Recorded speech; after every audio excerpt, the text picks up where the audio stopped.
በሰባተኛው ጠቅላላ ምርጫ ፓርቲዎች የፖሊሲ አማራጭ ሀሳባቸውን ለህዝብ ማስተዋወቅ የቻሉበትን መድረክ በመፍጠር በኩል ተጨባጭ ተግባራት ተከናውነዋል ያሉ የኢትዮጵያ ብሔራዊ ምርጫ ቦርድ ሰብሳቢ ሜላትወርቅ ኃይሉ በሰባተኛው ጠቅላላ ምርጫ 47 ተፎካካሪ የፖለቲካ ፓርቲዎች በአጠቃላይ 10934 እጩዎችን በማስመዝገብ በመገናኛ ብዙሃን አማካኝነት የፖሊሲ አማራጭ ሀሳቦቻቸውን ለህዝብ በስፋት የማስተዋወቅ ስራ ተሰርቷል። ወይዘሮ ሜላትወርቅ ኃይሉ በሰባተኛው ጠቅላላ ምርጫ ፓርቲዎች የፖሊሲ አማራጭ ሀሳባቸውን ለህዝብ ማስተዋወቅ የቻሉበትን መድረክ መፍጠር እንደተቻለ አብራርተዋል።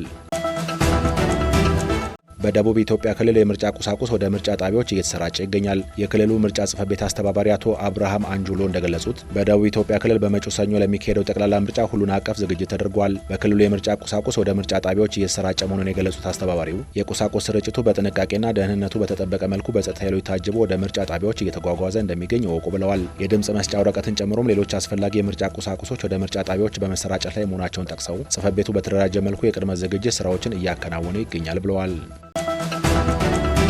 በሶማሌ ክልል የምርጫ ቁሳቁስ ስርጭት እየተካሄደ ነው። በሶማሌ ክልል በተለያዩ የምርጫ ክልሎች የምርጫ ቁሳቁስ ስርጭት መከናወን ጀምሯል። በክልሉ በፍጥነት በሁሉም የምርጫ ጣቢያዎች ቁሳቁስ አሰራጭቶ ለማጠናቀቅ በትኩረት እየሰራ እንደሚገኝ የክልሉ መገናኛ ብዙሃን ዘግበዋል። ሰባተኛው ጠቅላላ ምርጫ የፊታችን ግንቦት 24 ቀን 2018 ዓ.ም ይካሄዳል።